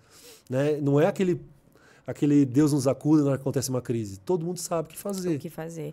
Isso Tipo, é ó, fundamental. quem vai tirar os outros da sala, quem é que vai ficar aqui, quem é que vai ser acionado, esse aluno é muito forte, então um tal profissional tem que vir aqui, sabe? Isso tudo tem que estar tudo determinado. Isso está sempre com o assentimento das famílias. Nas normas de convivência, quando a família assina, no momento da matrícula, isso tem que estar descrito. Né? Ó, e é assim que acontece, a gente vai... interrupções, assim, a gente vai usar de interrupções de direcionamentos, a gente não faz contenções, né? Porque a gente não é área de saúde, tem essas barreiras culturais também. A gente não é área de saúde, a gente não pode fazer contenções. Então a gente faz intervenções físicas, né? Como é que fala? Priorizando sempre a segurança, né? Então é sempre reativo. Né? Então a gente usa de almofadas, usa de tatames para posicionar, para proteger os funcionários, proteger ele mesmo, né? Coisas nesse sentido. E isso sempre com muito assentimento das famílias. Então as famílias vão lá, essa conversa que eu estou tendo com você, eu tenho com todos os pais. A família vai lá, eu esclareço isso para ela, exatamente o que vai ser. O que a gente está propondo aqui. E isso pode mudar a qualquer momento. Ela pode chegar para mim e falar assim, ó, eu não quero mais, eu quero voltar para o regular. Maravilha, vá.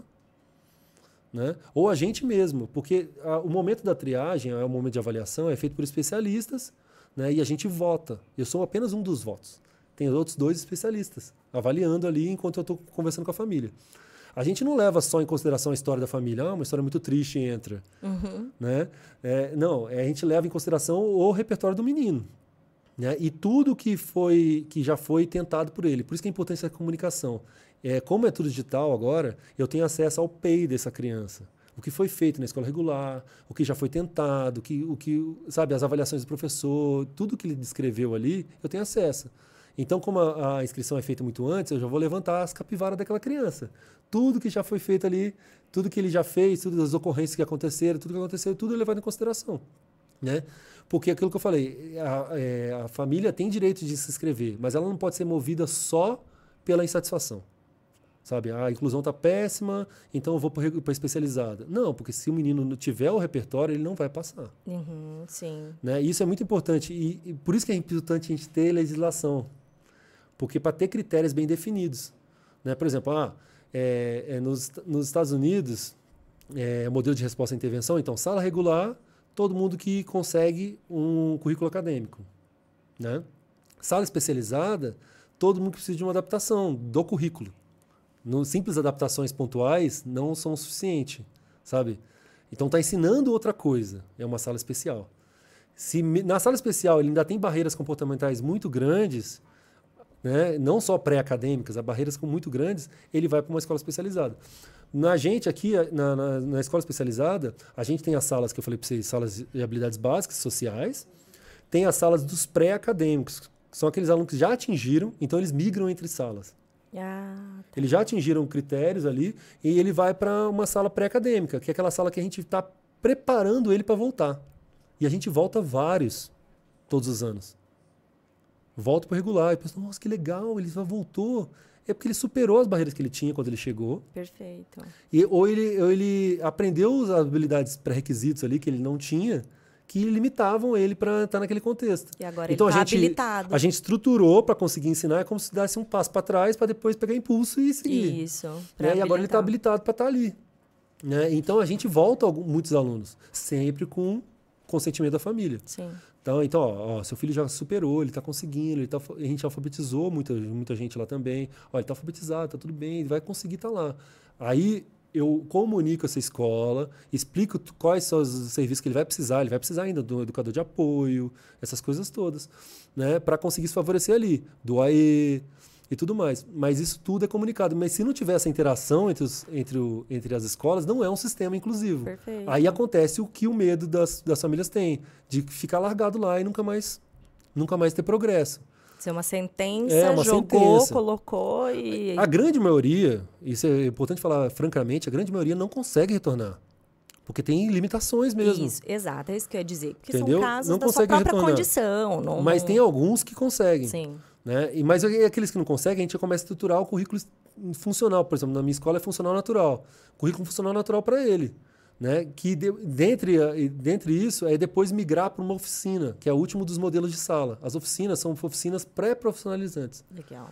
Então, de ensinar produtividade, ensinar autoestima, ensinar atividade de arte. Então, são coisas básicas, mas eu já tive nas escolas oficinas de auxiliar de escritório, oficinas de cozinha experimental, que o pessoal mais adora, né? Cozinha, eles aprendem a cozinhar o básico, aprender a lavar uma louça, aprender, sabe, fazer seu próprio sanduíche. Isso é incrível, né, sabe, seguir uma receita de um bolo, fazer um bolinho, fazer alguma coisinha isso é assim. incrível. Né? De arte, então tem alunos que saíram de lá que hoje vendem seus panos de prato, fazem suas coisas, sabe? Oficinas de música, de teatro, isso tudo voltado para autoestima, né? Para ele ser produtivo e a interação dele ser positiva nos contextos em que ele vive, né? Seja no contexto domiciliar, seja no contexto da comunidade, né? Ou seja, até no contexto laboral. Perfeito. Eu acho que fica muito claro, né, pessoal, que a escola especializada ela é um dos braços, um dos pilares desse sistema inclusivo que a gente tanto luta e que a gente tanto quer, né? Ela não é uma desova, ela não é uma última opção, ela também não é algo que vai ser extinta se um dia a escola comum estiver inclusiva, né? Como as pessoas às vezes idealizam. Não, a escola especializada ela sempre será necessária, porque esses casos, né, que são mais graves, eles sempre vão existir. Gente, essas pessoas, elas têm sua existência, elas precisam ser legitimadas, né? Não pode ter esse apagamento social reiterado aí, décadas por décadas, né? E a gente precisa legitimar essas existências.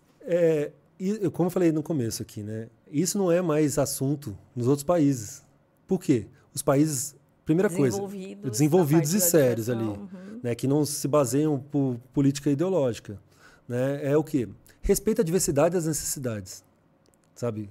E existe uma diversidade enorme de pessoas e suas devidas necessidades, né? Então, cada um vai precisar de uma coisa, né? Como tem gente que precisa de ajuda, tem gente que não precisa de ajuda. E a gente deve pensar sempre nisso. Vou dar ajuda, mas o princípio da equidade é o quê? Pressupõe-se uma isonomia. Isso. Né? É tratar iguais de maneira igual e tratar desiguais, pessoas em condições desiguais, né? Na exata medida das suas desigualdades. Então, dar um serviço de qualidade para ele. Mas, para isso, como a gente tem que pensar como um país de primeiro mundo, que pensa a educação de maneira séria. Né? Então, respeitar essa diversidade de necessidades, né? Planejar e se basear em rigor científico, né? Não em ideologia. Achismos. Né? Sabe? Questões técnicas e pedagógicas ali. Para ele estar aqui, ele tem que saber fazer isso. Sabe? E assim, a realidade muitas vezes bate na nossa cara. Né? E tratar com ciência é isso. É aceitar a realidade, mesmo como quando ela vá contra os nossos desejos. Né? Quem não desejaria que o filho estivesse na regular? Todo mundo da escola especializada gostaria que o filho estivesse na regular. Sem dúvida. Está lá por necessidade, exato, porque sabe? Outra coisa, precisa de apoio, e são lutas paralelas que tem que acontecer. Tem que ter muito apoio e muita formação nos professores da escola regular. Sim, tá? São lutas... Justamente, são lutas paralelas. E concomitantes, na verdade, porque uma apoia a outra. Né? Quanto menos os professores são qualificados, mais alunos que não necessitam chegam para mim. Sim. E fica uma situação até desconfortável, porque ele não é para minha escola, mas ele também não está conseguindo progredir naquela outra. E aí? Né? Então, assim, tem que melhorar a qualidade do serviço da educação da escola regular, com certeza, né? Mas, e também tem que melhorar da escola especializada. E tem que diminuir esse subfinanciamento das escolas, né? Ou depender só de iniciativas de municípios específicos, né? Para todo mundo ter. A vontade de um abençoado ou outro. Isso, A gente entender que a participação das famílias é muito importante. Todos os países sérios levam em consideração as escolhas das famílias. A gente que aqui legitimou que o Estado pode decidir tudo por nós. Né? Mas cada uma das famílias escolheu as famílias típicas escolheram onde colocar seus filhos. Exato. Né? Quem tem mais... eu quero que meu filho estude um colégio militar. Tem lá no meu município, eu coloco, não vai ter barreira nenhuma. Eu quero Waldorf. eu quero Escola da Ponte, eu quero construtivista, eu quero uma escola da Igreja Batista. Você pode escolher, né? Uma particular tal, ou uma pública. Você tem esse direito. Mas por que a família de uma pessoa com deficiência grave não pode fazer essa escolha? Não tem escolha nenhuma e, na verdade, ainda fica pedindo, pelo amor de Deus, para ser aceita, tendo um monte de negativas. E, assim, é muito importante que ela tenha esse direito, né? Primeiro, porque eu acho que, como eu falei para você, o nosso Estado, infelizmente, não é um Estado confiável. Sim. Sabe, que vai tomar a decisão correta para mim. Não. Correta em favor do filho, da criança, do indivíduo, vai ser sempre com outros interesses. Ninguém melhor do que eu para saber o que é melhor para os meus filhos. Sim. Ninguém melhor que você para saber o que é melhor para seu filho. Tá? E que todos esses países também pensam, os países sérios, que existe uma transição, as coisas conversam. Não são serviços paralelos. Isso. É um sistema que é inclusivo, não é um espaço. Né? Seja ele na escola regular, seja ele na sala especializada, seja ele na escola especializada. Tá? Isso é muito importante, porque são momentos, quando a criança chega lá e não, por exemplo, não passou na triagem. Né? Eu sempre falo para a mãe, a decisão que vai ser tomada aqui hoje é um retrato desse momento. Nesse momento não passou, porque nesse momento ele não alcançou os critérios para estar aqui. Isso pode mudar.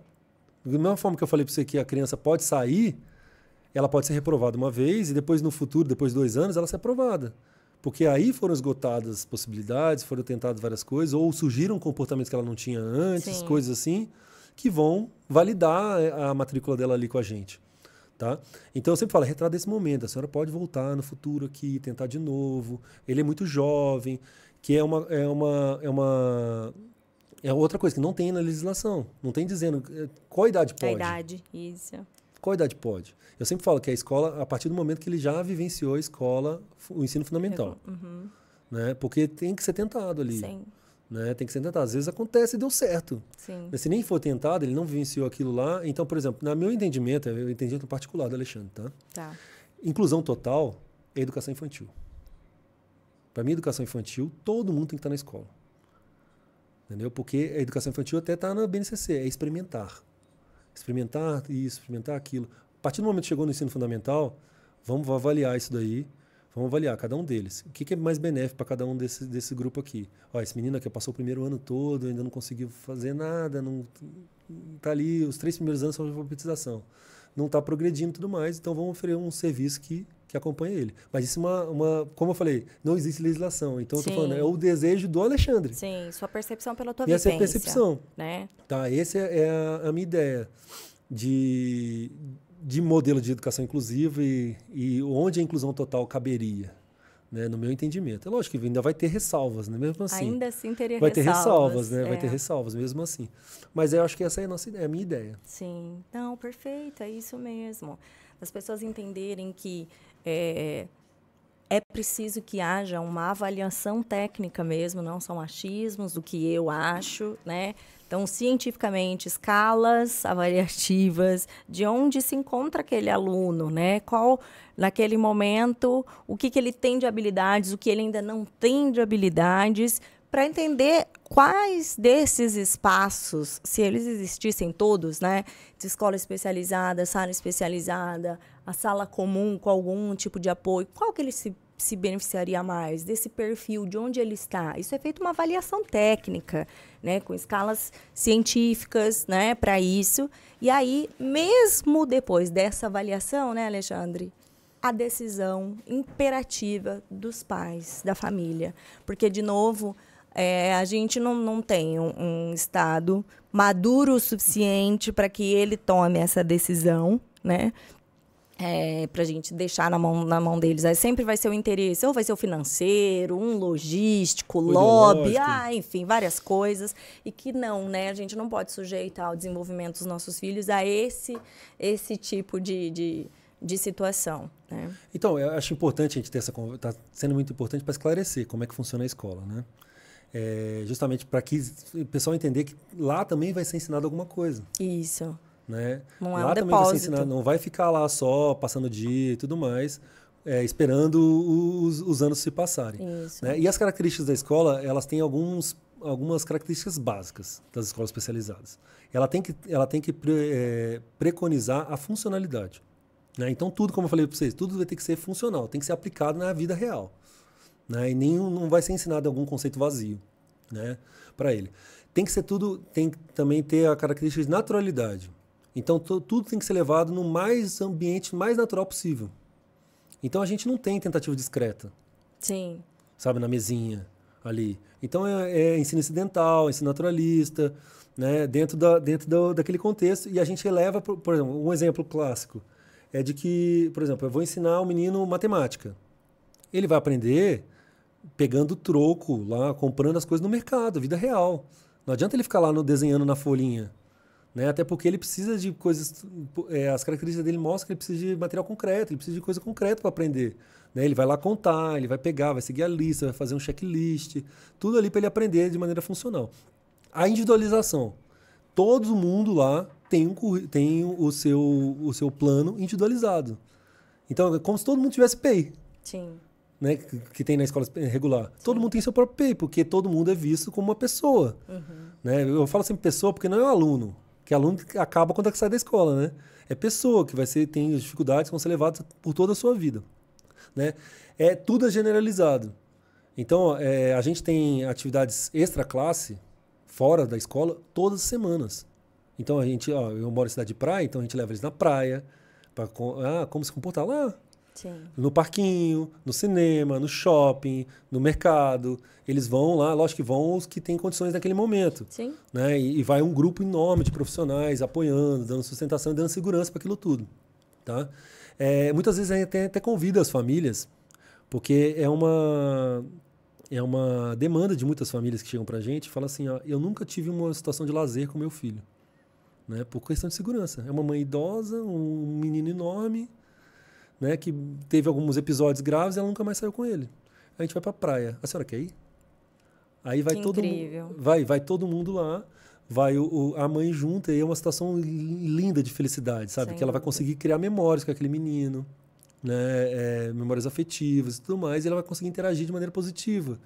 Que para ela só fica um ônus muitas vezes, né? Não sobra nenhum momento de lazer. Não. Só ônus, só cuidar, só manter em segurança, só, sabe, dar comida o tempo todo, limpar ele o tempo todo, e ela não consegue ter nenhum momento ali. E outra coisa, a gente sempre parte da motivação dos alunos, né, para inserir o aprendizado. Então, o menino gosta muito de música. Vamos lá, vamos direcionar o aprendizado para tentar trazer o engajamento dele. Né? Ele gosta muito de esporte, ele gosta muito de alguma coisa. Então, tem vários projetos das escolas, dentro do projeto político-pedagógico, e projetos específicos de alguns professores. Por exemplo, uma das minhas escolas tem uma rádio dentro da escola, que tem alguns alunos que falam, e eles dão as notícias do dia, eles tiram sarro do futebol, eles falam, e tem a rádio, tem o jornal da escola, eles publicam o jornal, tem as fotos ali, o que vai acontecer naquele mês, o que aconteceu, e a gente distribui o jornal, eles vão panfletar na rua, para entender a comunidade. Tem muita coisa legal que acontece que fica esquecida, porque o pessoal muitas vezes acha que não existe, né? E que acontece, que coisas que não, por exemplo, extrapolam para um professor na escola regular fazer. Gente, isso é irreal, né? Não entendeu? É porque ela tem 10 alunos no máximo ali, 6, no máximo 10, ela consegue fazer, a professora, e ela é especialista nisso. Então ela consegue trazer, por exemplo, a alfabetização por equivalência, né? Porque aqueles alunos ali, nenhum deles aprende por método fônico. Sim, exatamente. Né? Tu consegue trazer material dourado para ensinar quantidade, matemática, que requer uma certa especialidade. Não adianta ter o material dourado lá na sala do AE, sendo que ninguém sabe como usar. Sim. Ou ter na escola regular, sendo que ninguém sabe como usar. Porque não é especialista nisso, não estou julgando o professor. Sim. Né? Ele é bom naquilo que ele que ele foi preparado para fazer. E que não é isso. Exatamente. Né? E justamente por isso que não dá para simplificar as coisas, porque olha quanta capacitação que é preciso, o quanto de estudo, o quão assim, refinado que precisa ser para conseguir atender todas essas necessidades. Gente, é irreal imaginar que tudo isso vai conseguir ser cumprido na escola mesmo comum. Espaço. Não vai, não tem como, né? E esses alunos, essas pessoas estão sendo privadas desse tipo de aprendizado, de possibilidades e de terem essa habilitação para a vida. É porque existe a demanda, falta ter o serviço, ter mais escolas, sabe? Ter mais escolas. Lógico que de acordo com a demanda. Municípios muito pequenos, como eu falei para você, não precisa se for muito pequeno, então. Talvez uma sala ali, né? Alguma coisa nesse sentido. Porque não dá para abrir uma escola para atender 10 crianças. Sim. Eu faço formação pelo Brasil ali, e eu já fui em municípios muito pequenos. Isso que eu ia dizer, o pessoal chegou para mim pequenininhos, assim, né? Uma escola rural ali. Eu tenho 6 alunos no município inteiro com deficiência. Mas às vezes tem uma comarca próxima, maior, Exato, que dá para ter, e de repente, o transporte escolar. Então, outra coisa que as famílias buscam é porque nas minhas escolas tem transporte escolar. Então, todos são deixados, pegam na porta e deixam na porta. Né? Porque tem muitas dificuldades de locomoção com esses alunos. Muitas, imagina, né? para pegar um ônibus. A gente garantir a assiduidade. Perfeito. Tem que ter. Né? Porque ainda, além disso tudo, ainda tem muitas dificuldades de questões de saúde, né? Sim. Como eu falei para você, tem muita questão de saúde. Né? A gente recebe alunos que vieram de internações psiquiátricas, e sabe, que não tem condições de estar ali na escola regular. Então a gente consegue dar uma estruturação e para esse aluno ali ser inserido de novo na sociedade, né? Coisas que o pessoal acha que não existe, né? Por instituições psiquiátricas, as pessoas acham que não existem ainda. Existem muitas, algumas muito boas e outras muito ruins.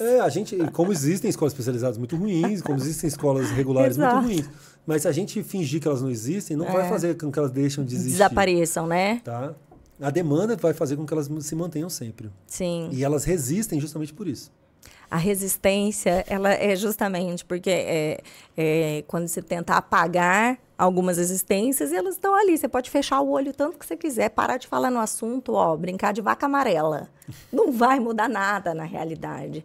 Né? Essas pessoas existem, elas merecem dignidade, né? Essas famílias merecem possibilidade de um futuro, gente, porque o que está sendo oferecido hoje é tudo menos isso. Então, a gente precisa falar sério sobre, precisa fazer essa campanha popular mesmo de, entre aspas, volta do que não foi, mas a volta das escolas especiais, mas no sentido dos governos, dos governantes, das prefeituras voltarem a falar sobre, para abrir espaços, criar espaços, né, para implementar essas salas especializadas nas escolas regulares. Então, é um movimento que a gente precisa. Então, você que está aí nos assistindo, encaminhe esse episódio para o máximo de pessoas que vocês puderem, sabe?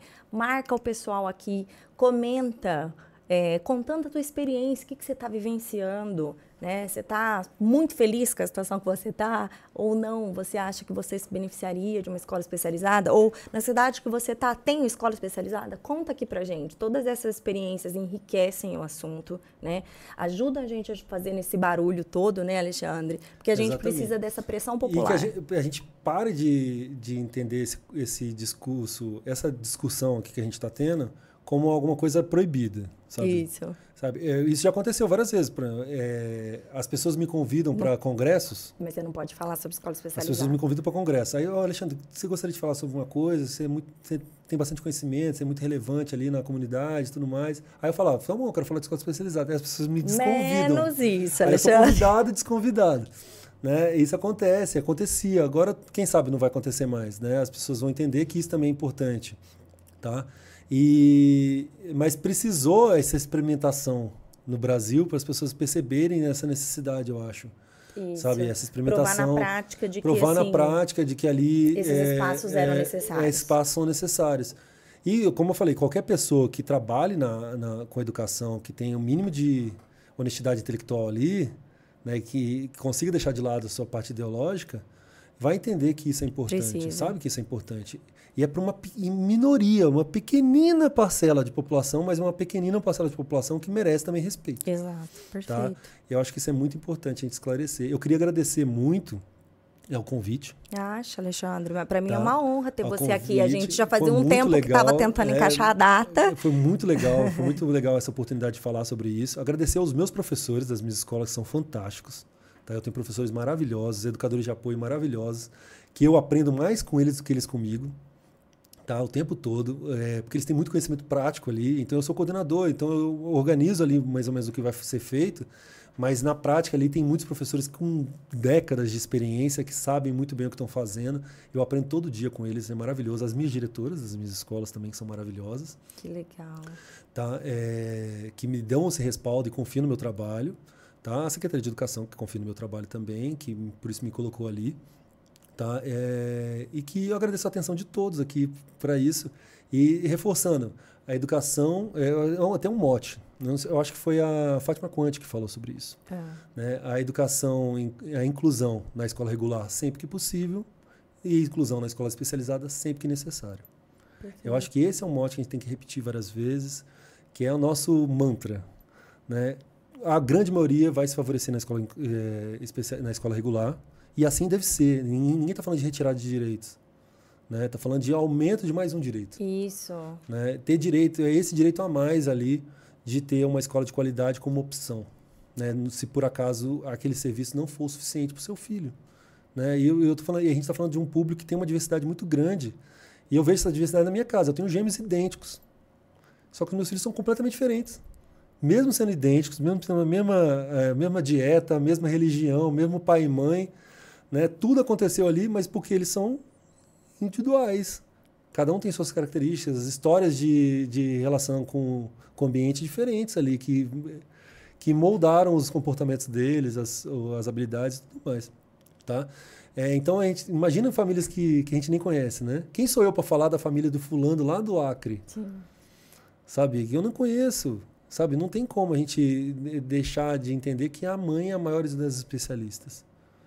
Por mais que ela pode ser uma mãe desinformada, que muitas vezes até sem instrução, mas ela sabe tudo sobre aquele menino. Do filho, exato. Ela tudo não tem instrução técnica, então, mas do filho dela, tudo, quem sabe é ela. E ela perceber que não está avançando, que não está melhorando, ela tem que ter esse direito. Isso. Tá? Então, esse é o principal recado para vocês. Alexandre, foi um prazer ter você aqui. Foi não ótimo. vai ser a única, né? Quero que a gente combine mais bate-papos. Eu tenho muita vontade de conseguir um dia ir para Santos para visitar as escolas. Imagina um desses encontros das famílias aí. Nossa, ia ser tão legal. Minhas escolas, eu moro em Santos, mas as escolas são no município de Praia Grande. Tudo bem. São no município de Praia Grande. É na Baixada Santista, né? Baixada Santista. Eu que sou ignorante, então vocês me ignoram. Ignora a ignorante. Não, mas é uma confusão que muita gente faz. É uma confusão que muita gente faz. Que não é de lá. São cidades diferentes. Então, é Santos, São Vicente, Guarujá, Praia Grande, Cubatão, é tudo ali Baixada Santista. Tá. E para conhecer, porque um dia vai ser muito bem-vinda para conhecer nossas escolas lá. Provavelmente tem essa mesma. E tem escolas maravilhosas em outros municípios também, tá? Mas é que normalmente a grande maioria das escolas são escolas de entidades, né? Que são para se manterem, elas têm que ser conveniadas com o poder público. Uhum. Então elas prestam serviço para a prefeitura, né? Para o estado, para a prefeitura, e são remunerados por isso. Né, um serviço de educação especializada, são remunerados por isso. Isso é maravilhoso também, é um modelo eu acho que funciona muito bem. Né, até porque acaba não tendo as amarras do serviço público, sabe? Uhum. Você consegue contratar mais fácil, descontratar mais fácil, né, demitir ali mais fácil, ter uma liberdade maior para essas situações. Tá? E são muito boas, mas mesmo assim, se a gente não tivesse esses convênios, é muito difícil de abrir, de manter. Porque, como você falou, que a gente estava conversando antes aqui, uma escola particular especializada é caríssima. Muito cara. Porque requer um saber especializado de muitos profissionais. E uma sala reduzida. Sim. Então, 6 alunos, onde ele tem um professor especialista, um educador de apoio especialista, fonoaudiólogo, terapeuta ocupacional, vai ser caríssimo. Mas se você fizer um plano de negócio ali bonitinho ali no Sebrae ali, não sai uma mensalidade por menos de R$3.000. Né? E a gente não está pensando nem em muito lucro, tá? Sim.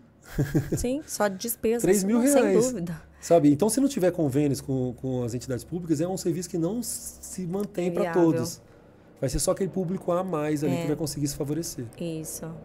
Tá certo. Obrigado mais uma vez. Obrigado a você, Mirella. Pessoal que esteja nos assistindo, então, se não se inscreveu no canal ainda, se inscreva no canal, compartilhe o máximo que vocês puderem, pessoal. Esse assunto é muito, muito importante. Eu conto com esse apoio de vocês, tá bom? Até o próximo episódio. Um beijo. Tchau, tchau.